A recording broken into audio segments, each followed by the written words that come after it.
Muy bien, buenas noches a todos. Muchas gracias por acudir a esta sesión de forma digital. Continuamos con las sesiones de oncología médica y el día de hoy pues vamos a revisar lo que es el sarcoma de Kaposi, generalidades y tratamiento. La revisión a cargo de la doctora Cristian Esther Ibarra, que es médico residente de último año de oncología médica. Buenas noches. Les agradezco a todos y adelante, doctor. Buenas noches. Gracias a todos y pues principalmente pues gracias a la Escuela Latinoamericana de Oncología pues por permitirme dar la clase el día de hoy. Vamos a ver el tema de sarcoma de Kaposi.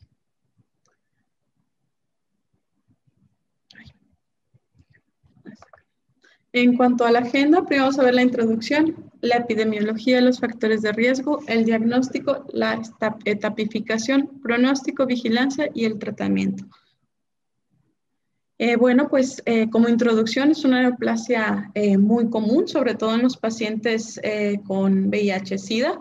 De un 15 a un 20% se presenta en estos pacientes. Es considerada como una neoplasia oportunista.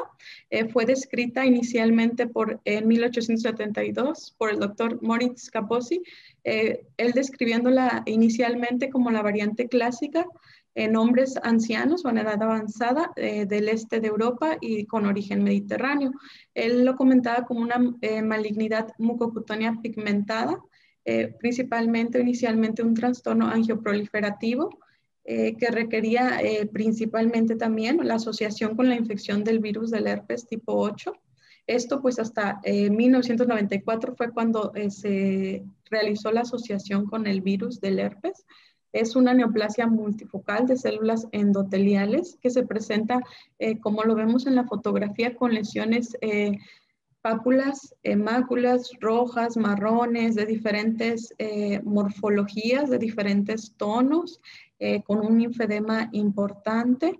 Y pues bueno, el riesgo del sarcoma, de desarrollar sarcoma de Kaposi pues en un paciente con VIH es 3.640 veces más que en una población cero negativa. Es principalmente, bueno, se asocia una prevalencia más alta en África, junto con los pacientes pues, que tienen virus del herpes tipo 8, afectando principalmente a hombres en un 12.9% y en mujeres en un 5.1%. Pues la incidencia está reducida o se redujo en un 70% desde que se introdujo la terapia antirretroviral. Esta imagen que tenemos aquí es de un paciente que vimos o que tratamos aquí en la institución en la UMAE 25. Bueno, entonces, pues es muy común esta enfermedad, esta afección en pacientes con inmunidad celular alterada, por lo que se debe tener pues siempre presente, no nada más en pacientes VIH, sino también en algunos otros contextos clínicos que presenten inmunodeficiencias. Esta se clasifica el sarcoma de Kaposi en 4 entidades clínicas. El clásico, que es más común en pacientes de edad mayor, de origen mediterráneo, de Europa del Este o del Medio Oriente. El endémico, en pacientes de África subsahariana. Esta en pacientes jóvenes, edad más joven, menores de 40 años, y con afección o de una manera de presentación más agresiva, con afección visceral, ósea y ganglionar. El sarcoma de Kaposi epidémico relacionado al SIDA, esto pues en paciente con contexto de seropositividad y con pues una inmunosupresión pues en estados más avanzados, es también agresivo y también es muy probable que afecte o tenga una afección visceral o ganglionar.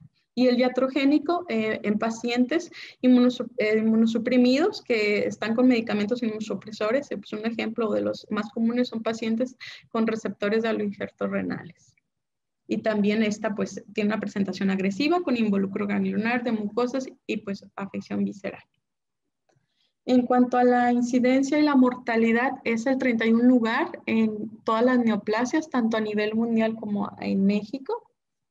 Estos, pues, según los datos del Globocan, siempre tenemos que tener presente en un paciente en el contexto de sarcoma de Kaposi, realizar una prueba de VIH, ya que pues es 500 veces más común que presenten VIH a comparación de un paciente seronegativo.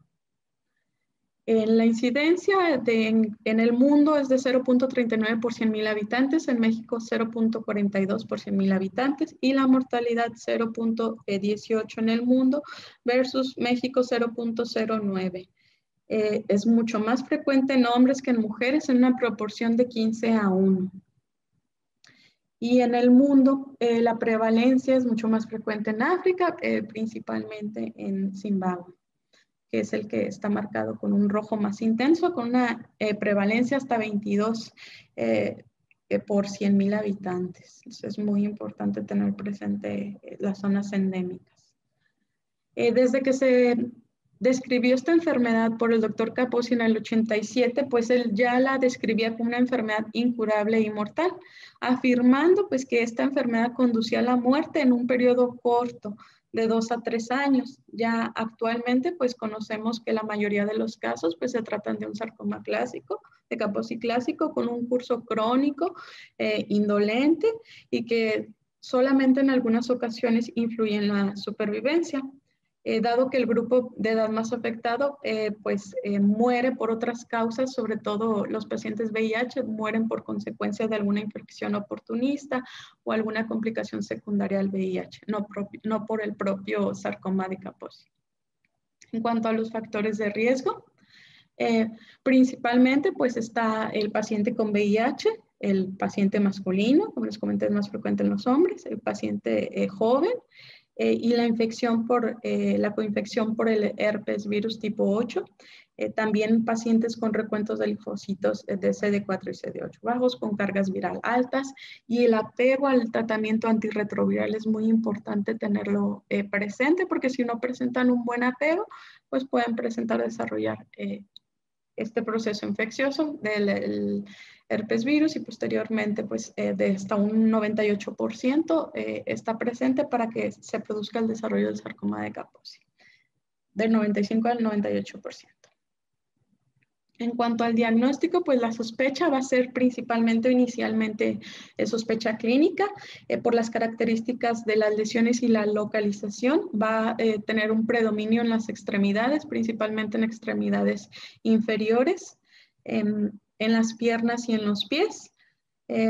También se puede presentar las lesiones inicialmente en algunas otras localizaciones cutáneas inusuales, pero con ausencia de enfermedad distal. Estas en tubo digestivo, ahorita les comentaré.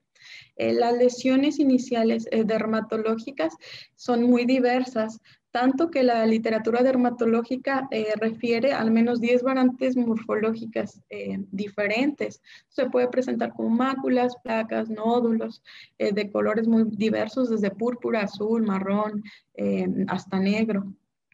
Y estas lesiones pues pueden variar de tamaño, ir cambiando conforme evolucionan a partir de los meses, de los años, crecer y diseminarse.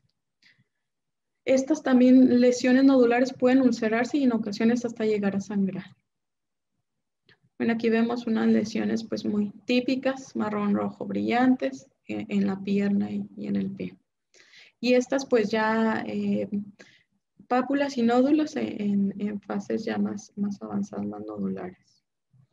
El 15% de las lesiones del sarcoma de Kaposi van a ser no viscerales, principalmente en tubo digestivo. Entonces, a pesar de que no es un porcentaje mayor, pues sí se tiene que tener siempre presente o tener en cuenta en cuanto hacemos una exploración física de nuestro paciente o que nuestro paciente nos refiere a alguna sintomatología tanto gastrointestinal como pulmonar, que son los principales sitios.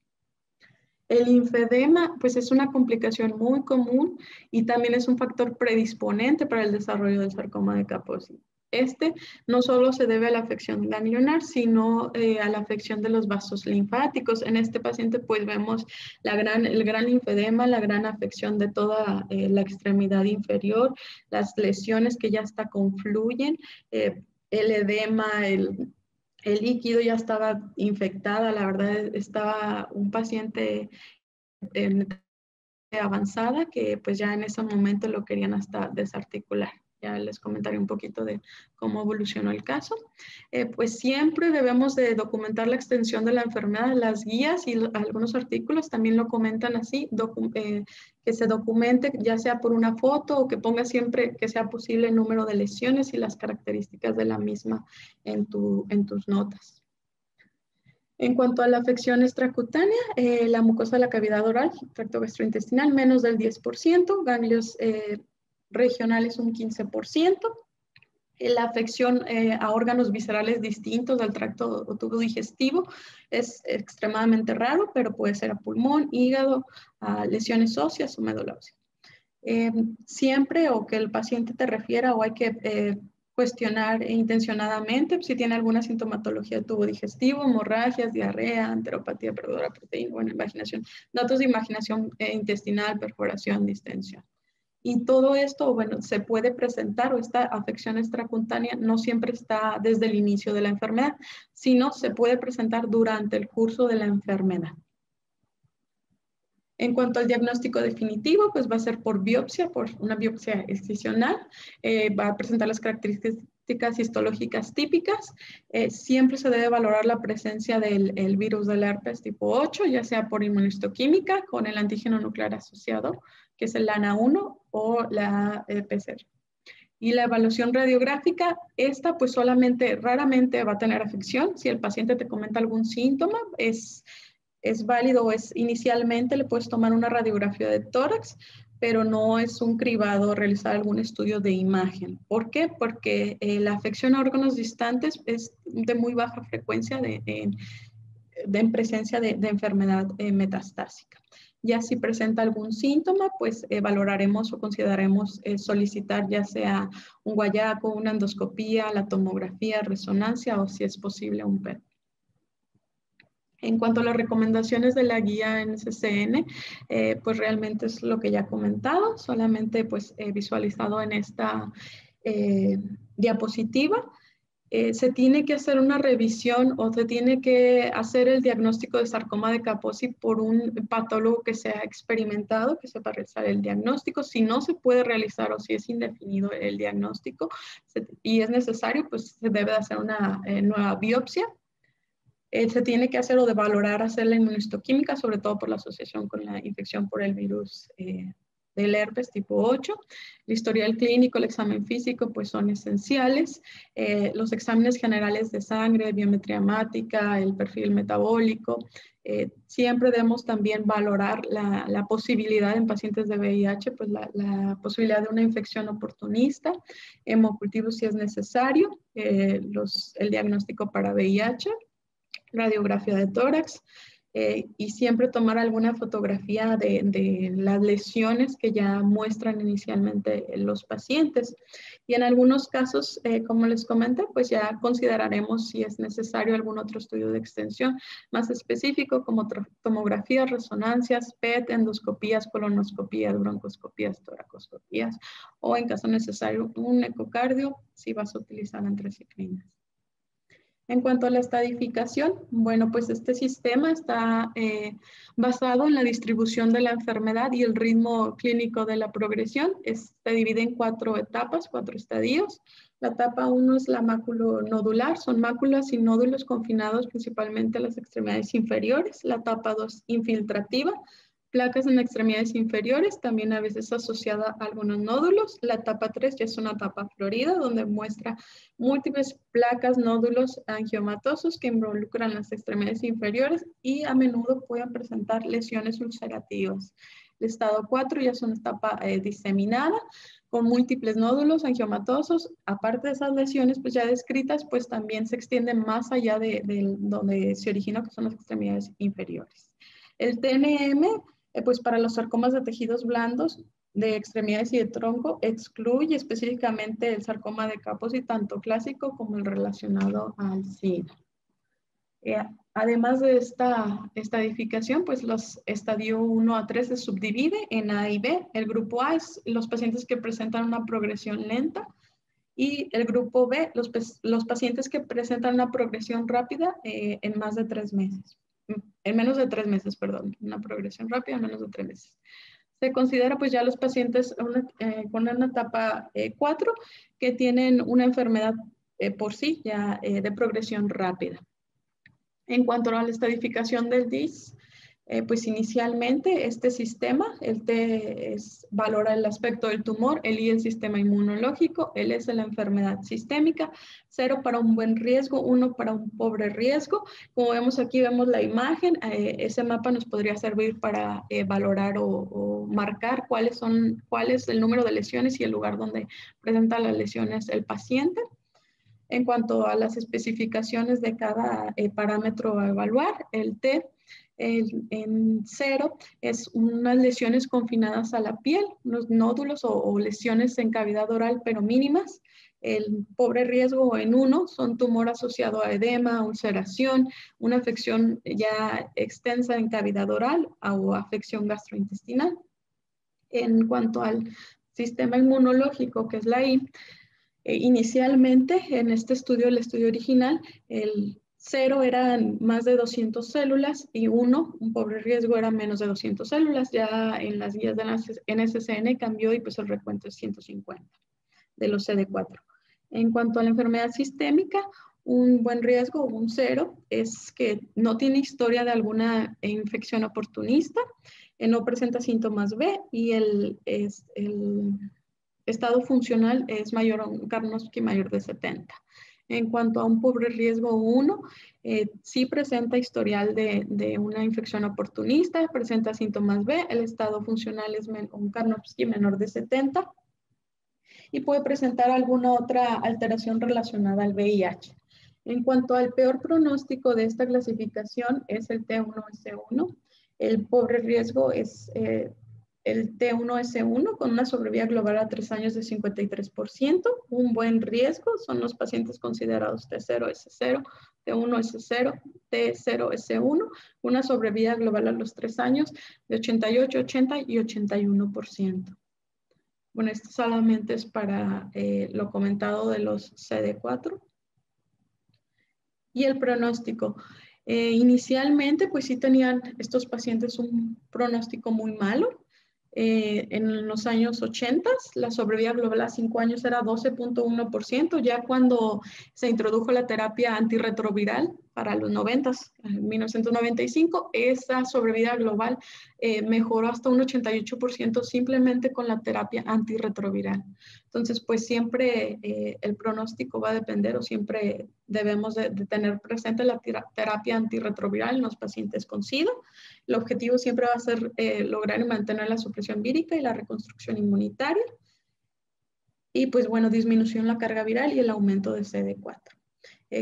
Con esto de disminuir la carga viral y el aumento de los linfocitos CD4, logramos simplemente con estos dos parámetros unas tasas de respuesta duraderas del 60%.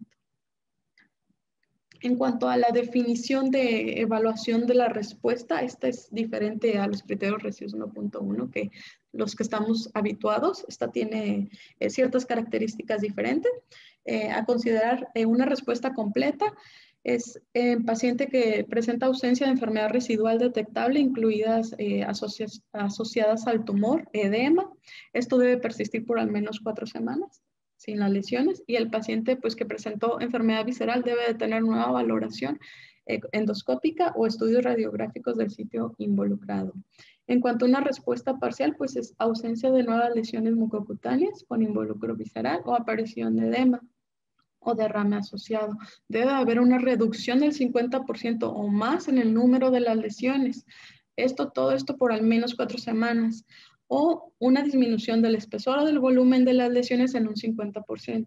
Otra opción es disminución del 50% de la suma de las lesiones, sus diámetros perpendiculares, al menos en 5 lesiones medibles. Una progresión, pues el aumento del 25% del tamaño de las lesiones ya preexistentes o la aparición de nuevas lesiones con un cambio, además, por ejemplo, en cavidad oral o en piel, de más del 25% de las lesiones. Una enfermedad estable, pues no va a cumplir los criterios ni para respuesta parcial o progresión. Para la vigilancia, pacientes con SIDA siempre deben de tener el seguimiento por infectología, valorar la carga viral, el recuento CD4, valorar además, es muy importante el cumplimiento y la respuesta que están presentando con el tratamiento antirretroviral, exámenes generales, el examen físico, preguntar los síntomas orientados, ya sea de tubo digestivo o respiratorios, para descartar ahí alguna afección durante la vigilancia. Si es oportuno o si tienes sospecha de alguna lesión, solicitar radiografía de tórax, tomografía, endoscopía, colonoscopía, broncoscopía en caso necesario. Y pues la monitorización por nuestro servicio ya es un poquito menos frecuente si el paciente se encuentra con remisión de la enfermedad. Puede ser cada 6 a 12 meses. Sobre todo en pacientes con cargas virales indetectables, recuentos de CD4 normales y sarcomas de Kaposi estable. Esta vigilancia debe ser al menos por 2 años y siempre tiene que tener el seguimiento por infectología. En cuanto al tratamiento, los objetivos del tratamiento va a ser el control de la enfermedad, disminuir el tamaño de las lesiones, ya sean cutáneas o viscerales, retrasar o prevenir la progresión y paliar los síntomas. Estos objetivos pues son en general. Los síntomas más frecuentes o limitantes o que afectan más la calidad de vida es linfedema, dolor y pues las condiciones estéticas. Tenemos o lo divide las guías en dos contextos, en la enfermedad limitada y enfermedad avanzada con afección cutánea, oral, visceral o nodular. En la limitada cutánea lo divide además en dos, ya sean los pacientes que presentan síntomas y lesiones o lesiones cosméticamente inaceptables y pacientes asintomáticos con lesiones cosméticamente aceptables.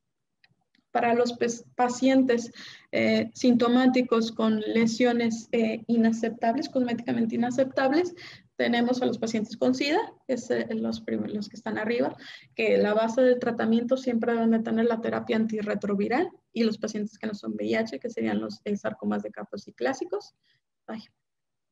Bueno, la primera tratamiento a ofrecer se debe de valorar, ya sea el tópico, quimioterapia intralesional, radioterapia, excisión local, crioterapia o tratamiento sistémico, o por último la opción, siempre una buena opción, el ensayo clínico. En cuanto al otro grupo de pacientes asintomáticos con lesiones cosméticamente aceptables, se puede valorar la observación siempre y cuando se mantenga el tratamiento antirretroviral. Si el paciente presenta una enfermedad estable o una respuesta, se puede llevar a observación y continuar el tratamiento antirretroviral. Si durante este tratamiento de una enfermedad limitada progresa, siempre se debe valorar si progresó de manera limitada y volver acá al inicio, o ya progresó de una manera avanzada y valorar pues el tratamiento ya sistémico. La terapia antirretroviral debe de iniciarse de manera óptima 7 días antes del inicio del tratamiento del sarcoma de Kaposi o después del primer ciclo, siempre para facilitar la evaluación en cuanto a la tolerancia y a la respuesta cuando se ofrezca un tratamiento sistémico. En cuanto al contexto de una enfermedad cutánea avanzada, oral, visceral o afección ganglionar, tenemos también dos opciones, si son elegibles para el tratamiento sistémico o si no son candidatos para el tratamiento sistémico. En pacientes que no son elegibles para tratamiento sistémico, la opción que tenemos es la radioterapia y continuar el tratamiento antirretroviral. Posterior a la radioterapia se debe de valorar si es candidato en ese momento a tratamiento sistémico. Si es candidato, se le ofrecerá el tratamiento, y si no es candidato, pasará a mejores cuidados de soporte. En pacientes elegibles a la terapia sistémica, pues ya se debe valorar en primera línea de tratamiento, el ensayo clínico y siempre continuar con la terapia antirretroviral. Si presenta una respuesta, se puede llevar a observación con la terapia antirretroviral. Y si progresa, pues valorar ya en ese caso una segunda línea, un ensayo clínico. Y siempre continuar con la retroviral. Cuando una enfermedad progresa o recae después de una respuesta inicial, pues se puede considerar nuevamente el uso del tratamiento.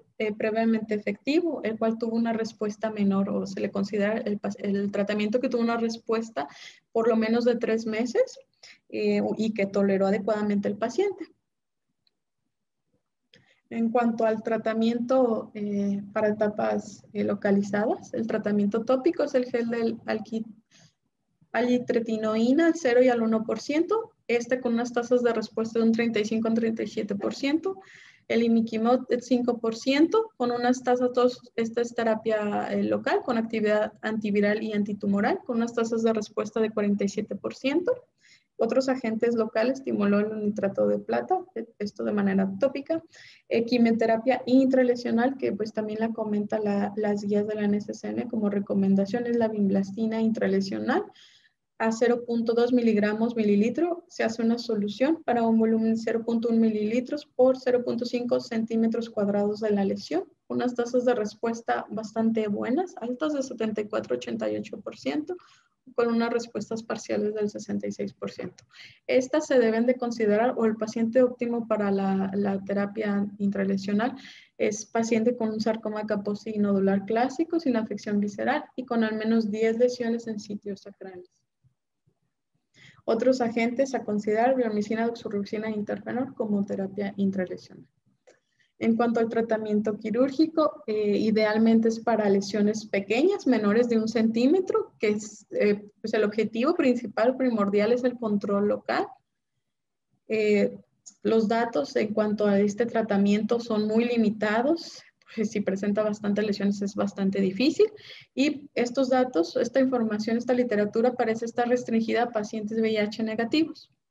El curataje de nódulos únicos seguido de la aplicación tópica de peróxido de hidrógeno para la hemostasia es también una opción. Crioterapia y terapia con láser también es una opción. Esta principalmente la comentaban el uso por los dermatólogos con un efecto principalmente cosmético y pues sin impacto o sin datos, sin información sobre el control local de la enfermedad a largo plazo.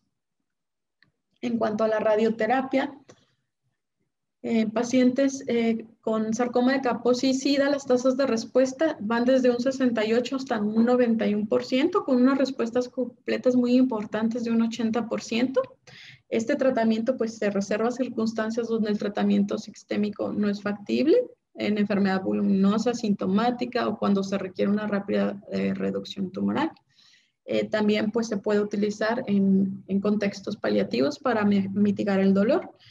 Y debemos de tener bastante precaución, o los radiooncólogos deben tener precaución al uso de esta, ya que pues ya hay sitios de linfedema preexistente y pueden producir la propia radiación también. En casos de enfermedades refractarias a tratamientos sistémicos, pues se puede valorar también su uso.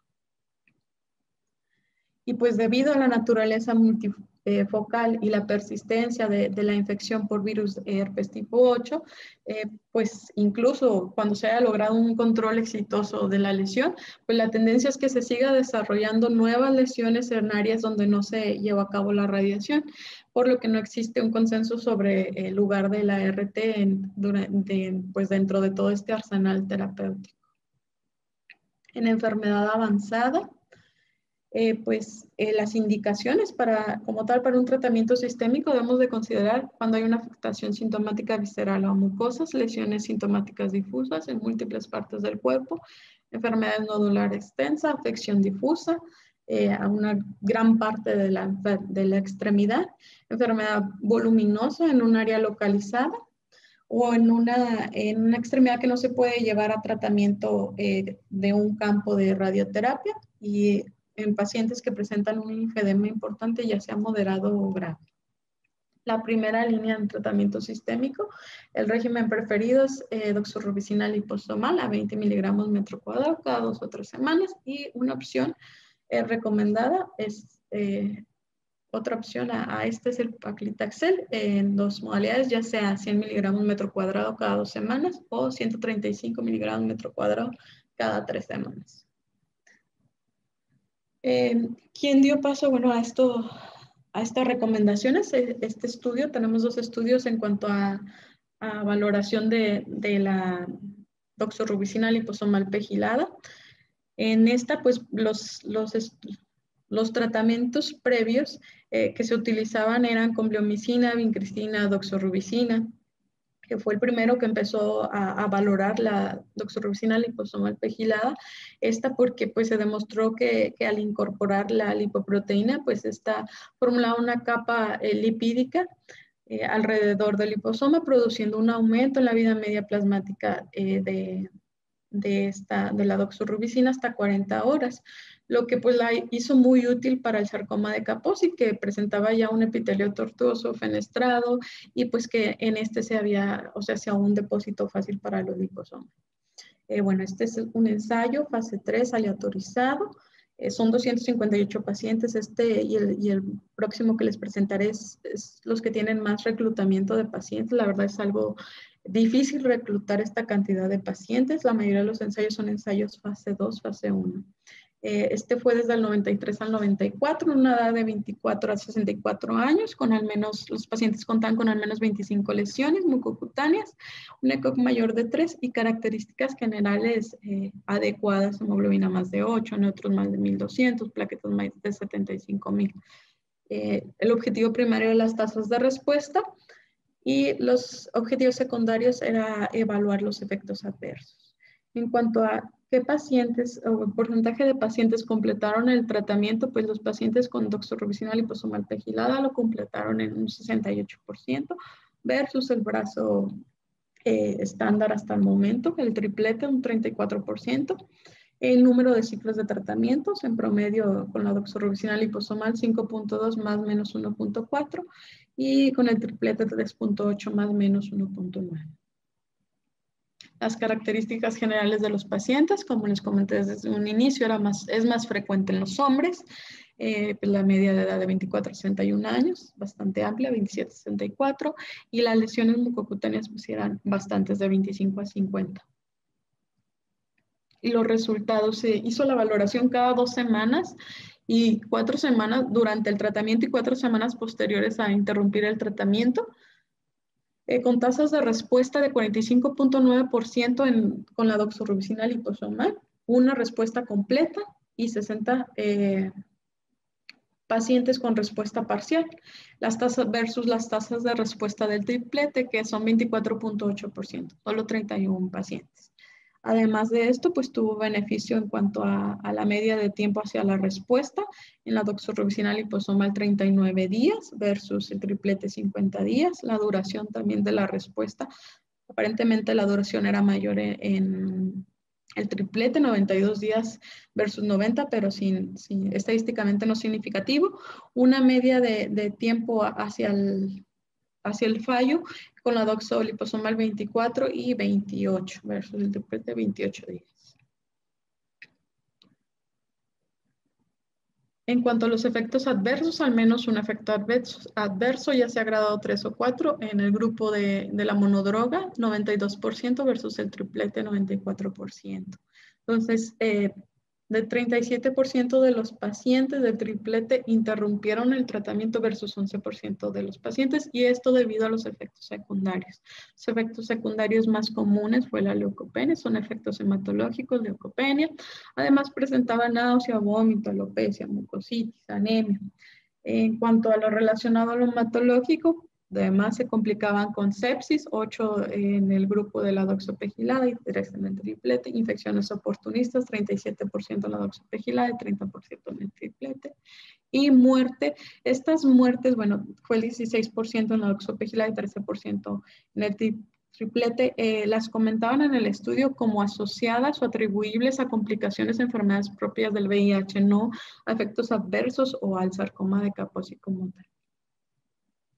Entonces, en conclusión, pues la doxoliposomal pegilada es más eficaz en cuanto a las mejores tasas de respuesta, así como menos toxicidad en combinación al régimen estándar hasta el momento, por lo que se convierte pues el estándar de tratamiento para el sarcoma de Kaposi relacionado al SIDA. El segundo estudio que tenemos, que también apoyo en cuanto a los datos, el beneficio de la doxorubicina liposomal pegilada, es este ensayo de Simon Stuart del 98. Es un fase 3, 241 pacientes.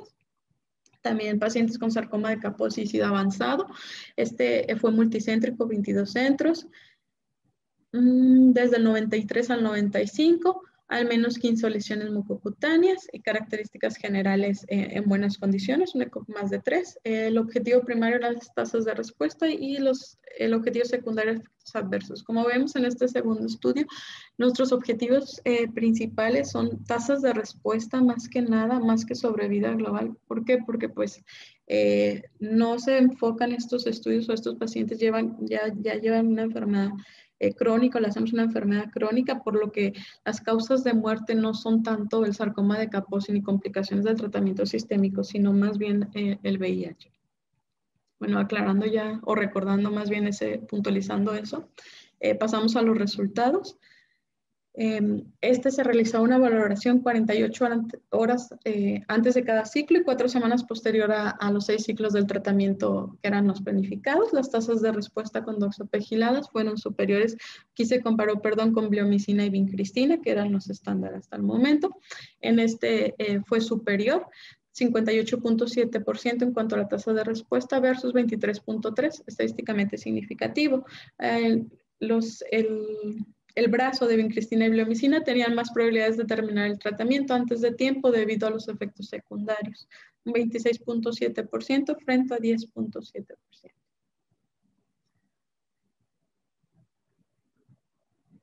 Los efectos secundarios pues presentaron variados, diarrea, leucopenia, candidiasis, y aquí vemos también en esta tabla descrita o desglosada las respuestas que presentaron los pacientes. En general, una respuesta con la monodroga de 58.7 versus el doblete de 23.3.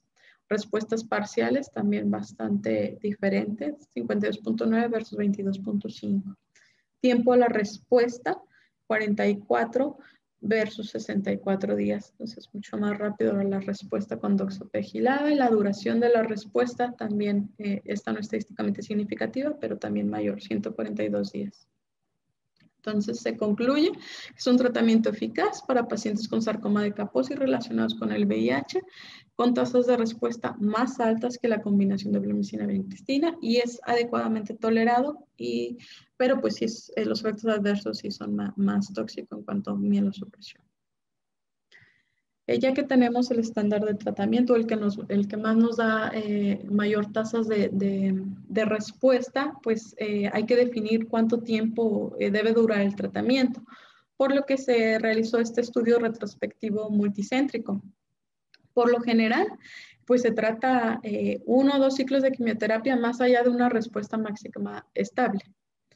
Pero porque pues si no hay evidencia de progresión, le das 1 o 2 ciclos más. Suspendes el tratamiento y pasa a vigilancia al paciente. Pero hay que tener desde ahorita presente que se le puede ofrecer el tratamiento con este mismo régimen si presentó una adecuada respuesta, si vuelve en algún momento a progresar. Bueno, en este estudio retrospectivo se analizó esto desde el 98 hasta el 2007, 8 instituciones, 57 pacientes con sarcoma de Kaposi clásico. La mediana número de ciclos fue 9, pero un rango muy amplio, desde 3 a 30 ciclos. El 20% presentó una reducción de dosis.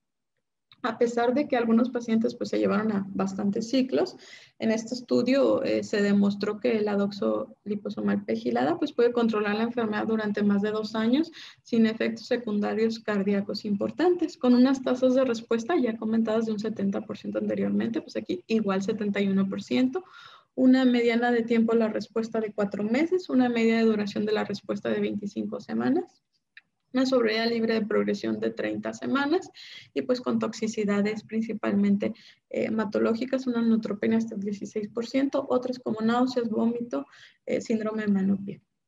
Estos resultados pues se comentan que se deben confirmar con algún estudio prospectivo.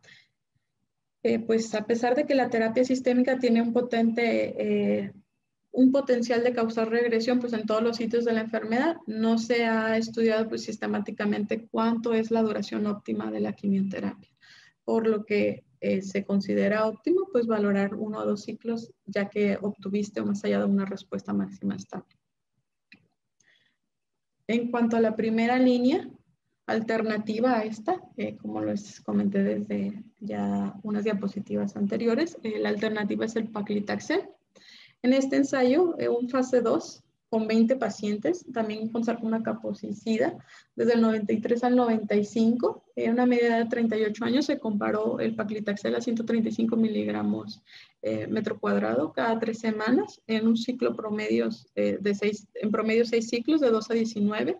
Las tasas de respuesta fueron 65%, una media de tiempo de respuesta de 17 semanas, sobrevida libre de progresión 2.5 meses y una sobrevida global de 13 meses. El segundo estudio que también soporta en cuanto al uso del paclitaxel como una opción a la doxorubicina es este del 2010.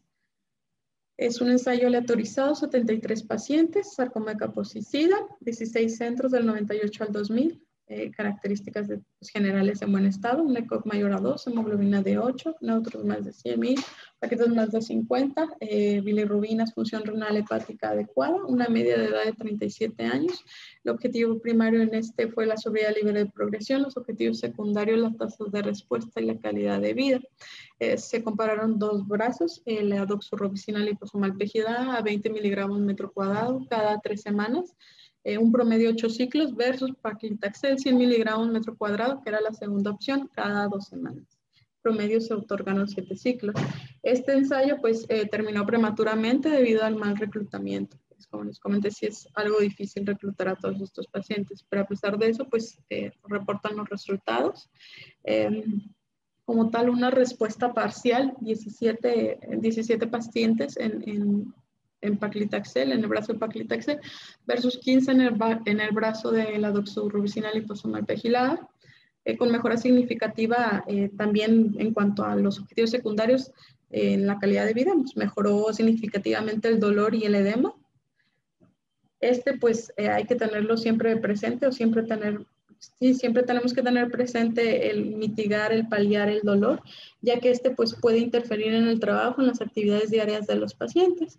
Y en este estudio, pues el dolor mejoró hasta un 69% y el edema un 93%. Entonces, unos resultados bastante buenos. Las tasas de respuesta, paclitaxel 56 versus 46 de la doxopegilada, sobrevida libre de progresión 17.5 meses del paclitaxel versus 12.2 de la doxopegilada, la sobrevida global a los 2 años, el paclitaxel 79% versus 78%, y efectos adversos bastante diferentes, un perfil muy diferente de toxicidad, paclitaxel 84% versus la doxopegilada 66%. Conclusiones, pues este estudio no cumplió el reclutamiento como tal, por lo que pues los resultados no son como tal tan fidedignos, pero el paclitaxel pues se considera un agente activo, tanto como la doxopegilada, con unas tasas de respuesta junto con la terapia antirretroviral de un 50 a un 60%, con perfiles de toxicidad diferentes, con tanto el pacli como la doxopegilada, pues mejoran la sintomatología, el bienestar social, la calidad de vida, el funcionamiento cognitivo, proporcionando pues un beneficio clínico que se ve reflejado tanto por el tratamiento sistémico como el tratamiento antirretroviral. Entonces, estos datos o estos resultados pues sugieren que cada tratamiento con paclitaxel puede ser una opción aceptable. Y pues los dos medicamentos parecen ser agentes activos de primera línea para el sarcoma de Kaposi sintomático avanzado, produciendo resultados clínicos comparables pues con eventos adversos, perfiles diferentes de toxicidad. En cuanto a una segunda línea, pues la secuenciación terapéutica sistémica típica o la que tenemos presente es otorgar doxorubicina liposomal pegilada en una primera línea, seguida por la opción paclitaxel en segunda línea, o si es posible, o si no es posible más bien, en primera línea, seguido de pomalidomida. Esta pomalidomida está aprobada para segunda o tercera línea como tratamiento de elección. Y pues bueno, también aquí de una vez hay que recordar que si ya tuviste una primera línea y te presentó una adecuada respuesta, te toleró bien el paciente este tratamiento, pues se puede reintroducir esta terapia sistémica nuevamente.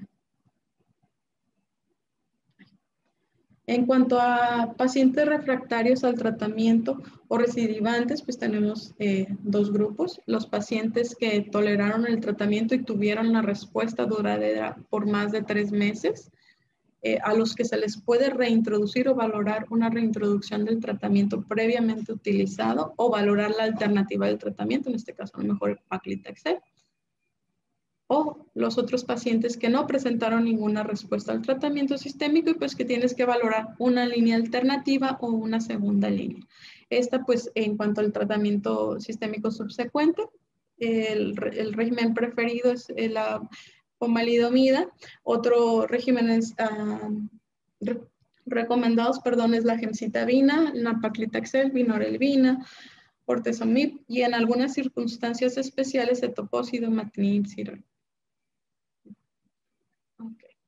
En cuanto a el estudio que llevó como opción de segunda y tercera línea de elección a la pomalidomida es este del año 2016, lo cual también llevó a una aprobación acelerada por la FDA en el 2020. Aquí se estudió la pomalidomida 5 miligramos vía oral por 3 semanas con una semana de descanso. Esta, pues bueno, es un derivado de la talidomida. Está disponible, bueno, pues aquí se utiliza en presentación vía oral. Su actividad principalmente es inmunomoduladora, antiangiogénica y antiproliferativa. Y pues está diseñada principalmente para uso como para la inmunomodulación. Este ensayo, pues, como les comenté también, son pocos pacientes, 22 pacientes, un fase 1, fase 2, un solo centro. Pero si recordamos los estudios previos, regularmente son estudios en pacientes con sarcoma de Kaposi y SIDA. No, este es el único que mete pacientes también con sarcoma de Kaposi clásicos, 7 pacientes y 15 con sarcoma de Kaposi y SIDA. El 77% habían recibido ya un tratamiento previo. El reclutamiento fue desde el 2012 hasta el 2014. Los pacientes presentaban al menos 5 lesiones mucocutáneas.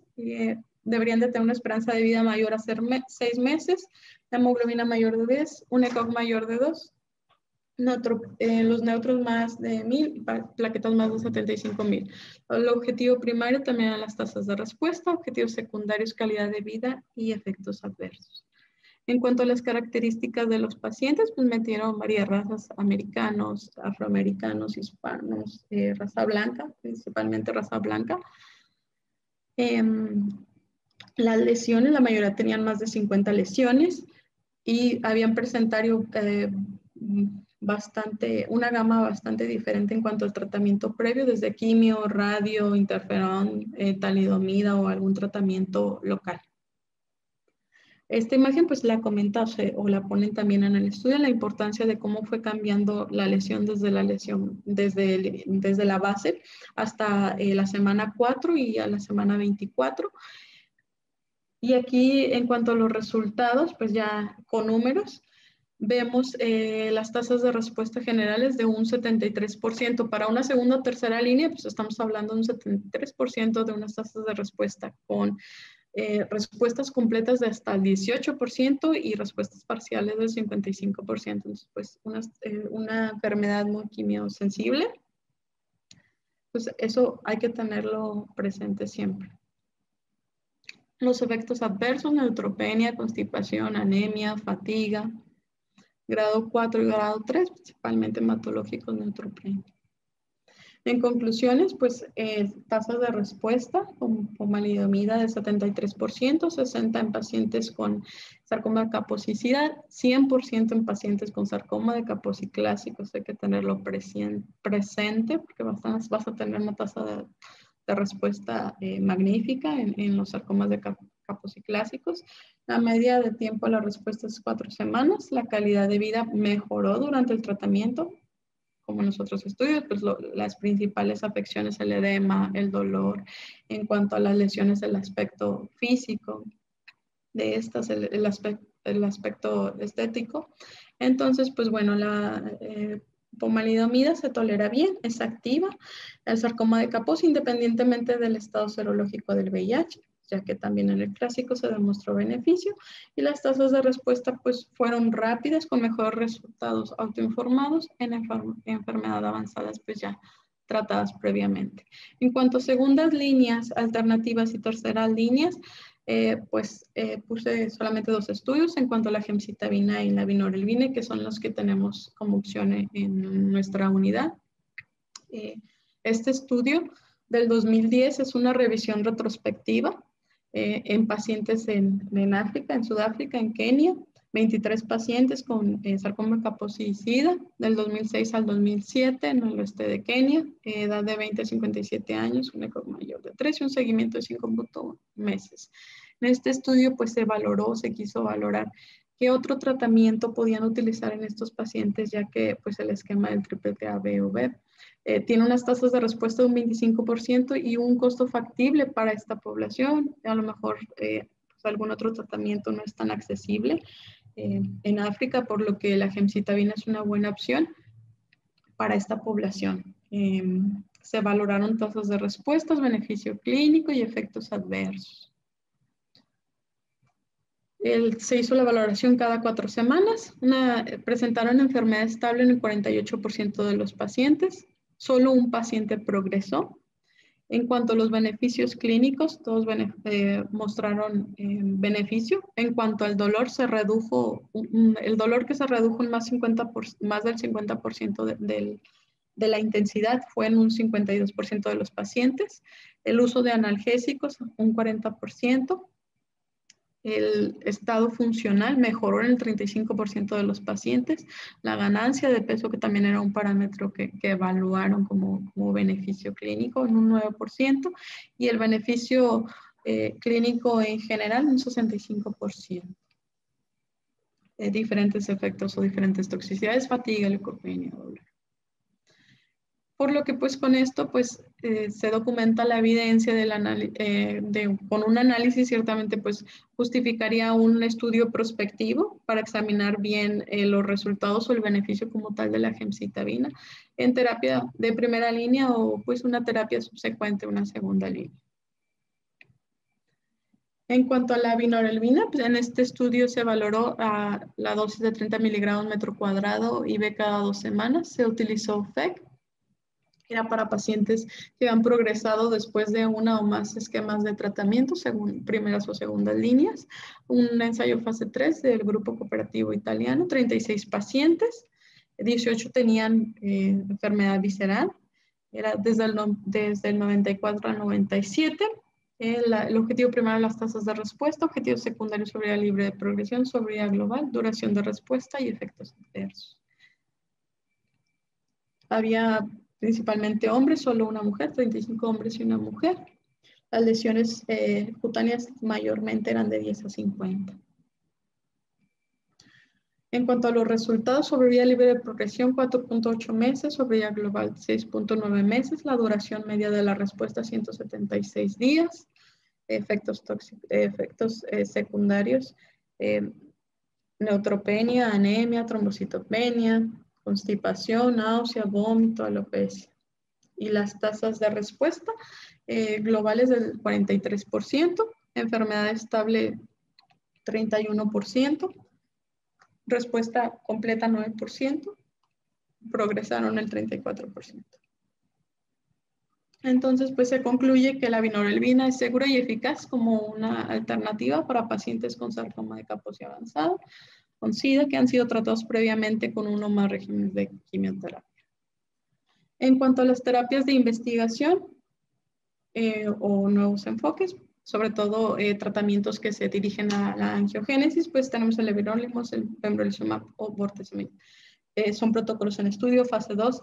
Realmente, como ya vimos a lo largo de la plática, es una enfermedad quimiosensible que hasta en segundas y terceras líneas presenta altas tasas de respuesta, hasta un 73%, donde se puede reintroducir una quimioterapia, la cual ya tuvo una respuesta y una tolerancia adecuada inicialmente, por lo que pues es una neoplasia algo buena de tratar o algo con buenas respuestas en cuanto al tratamiento.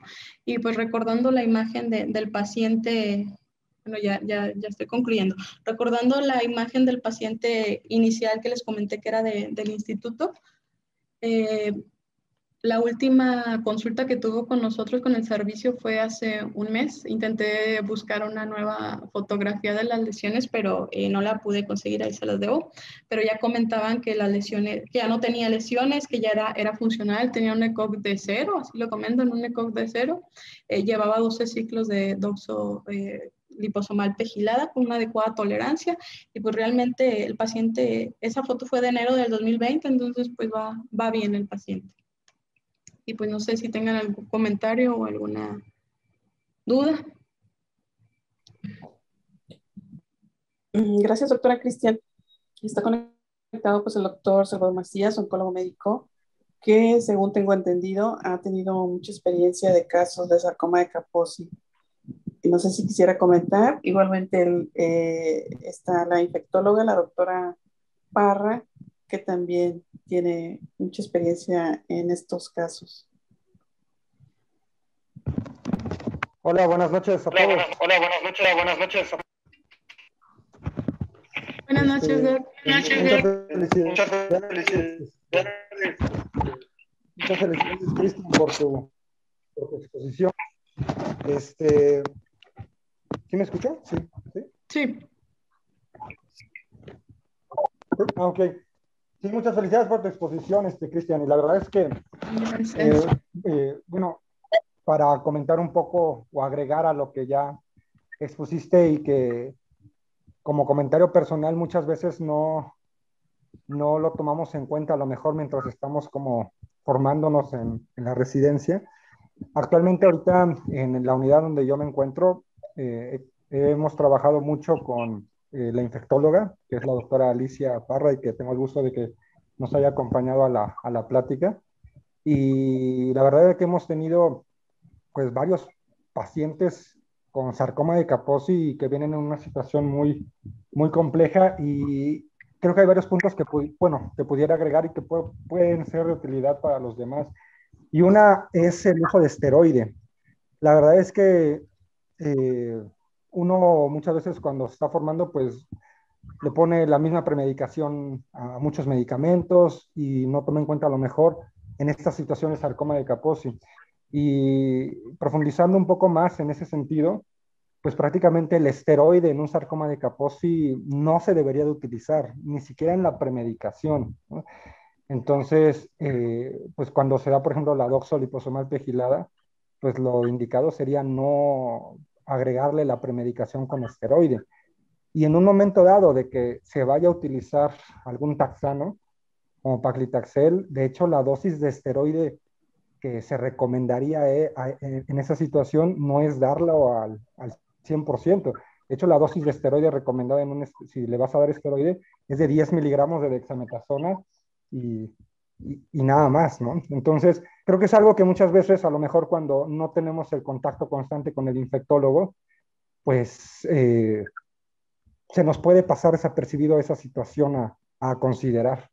Y la verdad es que ya buscando más a profundidad sobre por qué no da el esteroide en el sarcoma de Kaposi, pues es la situación de que pues hay varias teorías, y una es ya diferentes factores de crecimiento que se estimulan cuando das esteroide, y que eso favorece pues que la célula o las líneas celulares del sarcoma de Kaposi se puedan pues aumentar de tamaño y con mayor capacidad de diseminarse, ¿no? Entonces creo que es un punto a considerar bastante importante, que en lo personal, la verdad que hasta que ya cuando estás ya escrito ya tomas en cuenta, y sobre todo con el contacto con infectología, pues sí es de a considerarse, ¿no? Otro es, por ejemplo, y tú lo veías, Cristian, en muchos estudios, es lo de que en varios estudios la verdad es que el ECOG de los pacientes que incluyen no es como que el mejor ECOG. O sea, la verdad es que pacientes que inclusive ECOG 3, ECOG 2, muy limítrofe, la verdad es que sí se benefician de iniciar con algún tipo de tratamiento con quimioterapia por las buenas tasas de respuesta, ¿no? Y pues creo que es lo que podría agregar. Y la verdad es que con respecto al número de ciclos, también como tú bien decías, pues no está como que también muy bien definido, ¿no? En la práctica personal, y que sí hemos tenido bastantes sarcomas de Kaposi, la verdad es que dejamos entre 6 y 10 ciclos de doxoliposomal pegilada y valoramos, y si han tenido respuesta, valoramos mantenerlo en estricta vigilancia y en caso de progresión, pues sí reintroducimos nuevamente pues la misma doxo siempre y cuando se haya mantenido así estable o sin datos de progresión alrededor o más de 3 meses, tal como dice la NCCN, ¿no? Y bueno, eso es lo que yo podría agregar y no sé si la doctora Jacqueline Parra tenga algún comentario o algún otro de los ponentes. Agradezco su atención. Hola, gracias por la invitación. Sí era importante para mí poder asistir a esta charla. La felicito, doctora Ibarra, muy buena plática. Justo por lo que comenta el doctor Macías, o sea, nos ha tocado trabajar con muchos casos ahorita en el IMSS, en donde estamos, y estamos teniendo resultados muy favorables en nuestros pacientes. Y creo que las intervenciones que han hecho la diferencia entre los pacientes que se llegan a poner verdaderamente mal y los que estamos viendo son dos principales. Una, como ya lo comentó el doctor Macías, la suspensión o la contraindicación del esteroide. Ya lo comentó que pues esto sobre todo estimula a que el virus y los tejidos expresen ciertos receptores que perpetúan el ciclo de replicación viral, y pues esto pudiera hacer que exista incluso falla al tratamiento. Esto sobre todo se da en pacientes que tienen una carga viral más alta por virus de herpes 8. Entonces, la siguiente intervención que hemos estado realizando, esto sobre todo porque, bueno, yo soy egresada del Instituto Nacional de Cancerología y tuve la fortuna de hacer mi subespecialidad ahí con la doctora Volkov, que probablemente sea la mexicana que más ha estudiado del sarcoma de Kaposi. Y lo que se vio en un estudio reciente que está por publicarse, justo por mi maestra, es eso, que la reducción de la carga viral de herpes 8 tiene un impacto directo en la mortalidad de los pacientes. De tal forma que la estrategia que hemos estado empleando para poder disminuir esta carga viral ha sido con el uso de valganciclovir. En algunos contextos, es muy importante decirlo, esto es un poco complicado, es decir, la medición de la carga viral. Sin embargo, bueno, de forma automática nosotros estamos asumiendo que un paciente con lesiones muy extensas pues tiene una carga viral muy alta. Por último, la última que quisiera comentar es que estas dos intervenciones han sido realizadas de forma oportuna, porque como ya lo comentaba el doctor Macías, solemos ver pacientes en un estadio clínico de SIDA, pues muy avanzado. Entonces, generalmente a los que se les complica, pues es a nosotros como infectólogos, porque pues el paciente llega con complicaciones asociadas a la respuesta inmunológica.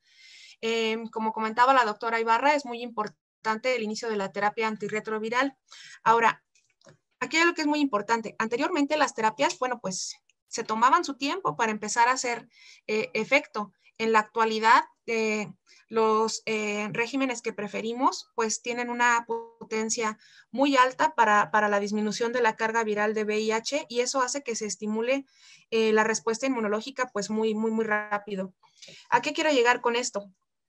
En estos pacientes en los que intentamos disminuir la carga viral de herpes 8, disminuir la carga viral de VIH y además dar la quimioterapia, hay que intentar hacerlo de forma temprana. Cuando los pacientes están muy graves, generalmente ya llegan cursando con complicaciones relacionadas al sarcoma de Kaposi, que como sabemos, pues son sobre todo por la fuga y las alteraciones capilares que se inducen en los vasos sanguíneos. Entonces, como lo comentaba la doctora, puede haber algunas otras alteraciones que pueden impactar en el estado clínico del paciente, como la hipoalbuminemia, la lesión renal, la trombocitopenia, la neutropenia, que por sí mismos son complicaciones de pues el sarcoma de Kaposi ya muy avanzado y complicado. Esto es importante decirlo porque pues un mal estado del paciente pues es una contraindicación para poder tener una quimioterapia. Entonces, debemos de intentar conjuntar todo para que tengamos un tratamiento, una terapia efectiva. Sé que en algunas ocasiones es muy complicado por los tiempos en los que se puede obtener el resultado histopatológico. Sin embargo, pues sí hay que intentar realizar estas intervenciones que acabo de comentar de la forma más oportuna posible. En la que tenemos más insistencia nosotros en el instituto, o incluso pues ahorita en mi práctica en el IMSS, pues es en la de suprimir los esteroides. Entiendo que la mayor parte de los esquemas que son pues de las primeras líneas incluyen el esteroide, sin embargo sí son fármacos que pudieran complicar al paciente a largo plazo. Sí pudieran tener una respuesta clínica favorable en un corto tiempo, pero conforme la respuesta inmunológica vaya aumentando y la inflamación se vaya presentando, pues probablemente la mortalidad sea más alta. Gracias. Muchas gracias, doctor Macías y doctora Parra. No sé si alguien, bueno, muy valiosa la aportación. No sé si alguien más quisiera comentar o doctor Tixi, si algo en relación a los pacientes que haya visto en Ecuador. Muy poca experiencia, Anita, en el manejo de como este tipo de pacientes, pero la importancia, bueno, también felicitándole la exposición, nos ha hecho una revisión exhaustiva y detallada de cómo se debe tratar. Pero una cosa muy interesante que uno puede sacar de esto, la importancia del trabajo en equipo multidisciplinario, ¿no? Acá el papel del infectólogo y dándonos esa visión de retirar el corticoide. Solo ahí no estoy muy claro. ¿Por qué el corticoide deberíamos retirar en la premedicación? O sea, ¿cuál es la fisiopatología para no utilizar? ¿Doctora Salvador o la doctora Jenny? Bueno, sí, ya investigando un poco más, específicamente hay un factor de crecimiento que se llama oncostatina M, que se ha visto que los pacientes que están recibiendo esteroide, sus receptores aumentan y la oncostatina M se aprovecha de esos receptores de los esteroides a nivel celular y estimula de más el crecimiento del sarcoma de Kaposi. Entonces, esa es como que la explicación más, pues más detallada de por qué. ¿Sí, doctora Parra? Sí, esta es la explicación más aceptada, justamente la inhibición de todas estas, más bien la promoción de la expresión de algunas proteínas por parte del virus que perpetúan el ciclo viral. Muchas gracias. De esto es muy importante decir que la relación entre el sarcoma de Kaposi y su origen viral, pues es relativamente muy reciente. Apenas son 26 años en los que se ha estado estudiando. Todavía existen muchas dudas que no han quedado bien establecidas. De hecho, si nos ponemos a buscar la relación que existe entre el empeoramiento de las lesiones con sarcoma de Kaposi, de sarcoma de Kaposi con el uso de esteroides, realmente se limitan a muchos casos clínicos, muchos reportes de casos. Pero justo esta relación con los esteroides también pudiera hasta cierto punto generar una explicación relativa a el por qué se presenta más en hombres que en mujeres. Y se ha tratado también o lo que se ha tratado de explicar o lo que se ha establecido es que, bueno, existe cierta susceptibilidad por parte del virus a las hormonas sexuales esteroideas. Entonces, al parecer estamos ante un, bueno, ya de por sí es un virus que se manifiesta como un oportunista. El hecho de que nosotros además agreguemos el esteroide, bueno, perpetúa su ciclo de replicación viral. Gracias. Muchas Yo creo gracias. que para lo que es la doxoliposomal pegilada no hay ningún problema de evitar el esteroide. Y el Pacli, que también se usa, bueno, a dosis pues un poco menos, 135 en lugar de 175 en muchos esquemas. No sé, Salvador, ¿cómo te ha ido con la tolerancia al Pacli sin utilizar el esteroide, sí, el esteroide? Sí, la verdad es que Pacli, prácticamente todos los pacientes he utilizado doxoliposomal pegilada, ¿no? Pero a veces, sobre todo cuando pudiera haber algún tipo de desabasto o que ya me progresan a la doxoliposomal pegilada y una progresión muy rápida, la verdad es que sí he utilizado paclitaxel A ninguno lo he dejado sin premedicación. Prácticamente a todo taxano, la verdad es que sí, sí me da temor dejarlo sin premedicación, pero sí nada más le pongo 10 miligramos de dexametasona, que es lo que está indicado por parte de la NSCN, de que a lo mejor no aumentar a 16 o a 20, sino dejar con solamente 10 miligramos de dexametasona en parte de la premedicación. Muchas gracias.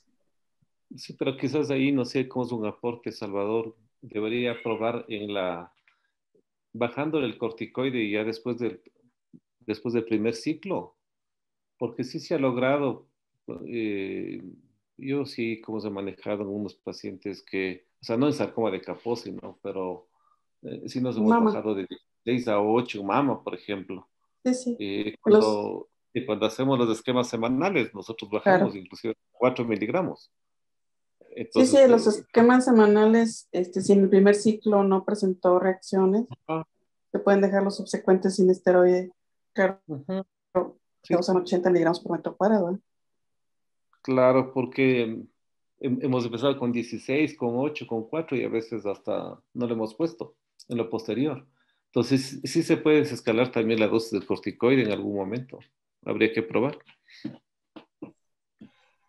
Quisiera agregar algo, yo no soy oncóloga, insisto, ¿verdad? Pero trabajábamos codo a codo con nuestros compañeros ahí en el INCAN y nosotros pocas veces teníamos doxoliposomal y lo que se utilizaba de primera línea, como comentó la doctora Ibarra, era blomicina vincristina. No les iba nada mal a los pacientes y sobre todo que teníamos mucho miedo de los efectos adversos a nivel hematológico, porque sí ponía a los pacientes en unas condiciones, llegaban los pacientes en unas condiciones muy malas. Entonces era necesario muchas de las veces tener que suspender el tratamiento de la quimioterapia. Entonces justo por eso intentábamos dar pues un esquema que considerábamos un poco más benévolo.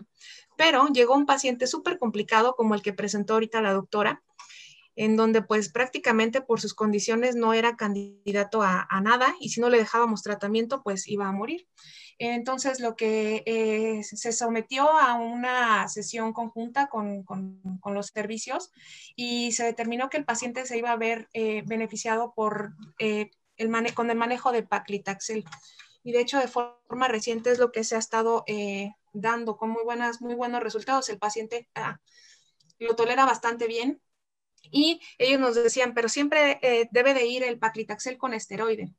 Bueno, pues les pedimos que no se lo pusieran y hemos estado teniendo resultados clínicos pues bastante favorables. Entonces, no sé si eso aporte en cuanto a la práctica, digo, siempre es mejor tener el manejo basado en evidencia, como el que ustedes están realizando, pero siempre considerar pues que estas pudieran ser alternativas en donde a nosotros nos ha ido bastante bien. Sí, completamente de acuerdo. Yo creo que algún rato tocaríamos que revisar la premedicación, Claro. hacer un estudio, alguna cosa comparativa, porque sí en ocasiones sí se ha retirado en dosis hasta de 175, ¿verdad? Se ha retirado en pacientes diabéticos cuando tenemos una descompensación y tenemos que dar el paclitaxel. Eh, yo sí he retirado en algunas ocasiones. Lo que ha aumentado es el antihistamínico y el bloqueador H2. Entonces yo creo que sí vale la pena algún rato hacer como es un estudio así comparativo y ver cómo nos va. Sí. Porque valdría la pena. Ujú. Pero muy linda la plática. Muchas gracias. Pues muchas gracias a todos. Nos vemos la próxima semana. Saludos, doctor Tixi, doctor Salvador, doctora Parra, y que pasen buena noche. Gracias también, Anita. Que tengan una buena noche a todos. Gracias, buenas noches. Hasta luego.